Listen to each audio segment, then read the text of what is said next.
Sanibonani guys, welcome back to yet another video, and this is the teasers for the upcoming week on Sibongile and the Dlaminis, Monday the 30th of September 2024.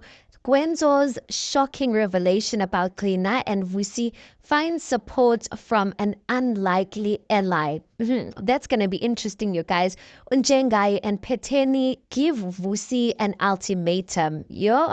Samke's big reveal takes an emotional Vuma by surprise. And then Tuesday, the 1st of October 2024, Klima's sins finally catch up with her, a moment we've all been waiting for.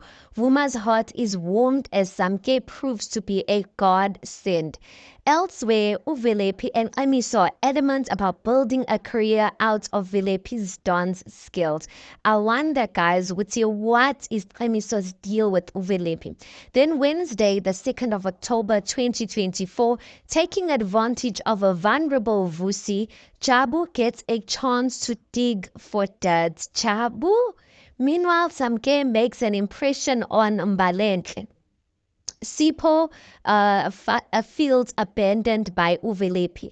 Guys, that's going to be an interesting one of Usamke making an impression of Umbalenhle. Umbalenhle is Mbali, which is Usbongile's mother. We're going to see what's really unfolding there. If actually Usamke had a hand in Umbalentle's passing, or what really is the deal there? Usipho has every reason to feel abandoned by Uvelepi because Uvelepi is out to, I don't know, advance a career with practically a stranger. But I'm sure most of us are going to be excited that this is going to be Vusi and Kleina's week where they get exposed, especially Ukleina, you guys, because Haibo, Ugel has been getting away with a lot of things. She's been the instigator behind the scenes. Anyway, guys, tell me what you think of this upcoming week's teasers. Please do make sure you like the video. Please do subscribe. It is absolutely for free of charge, and I'll see you guys in the next one.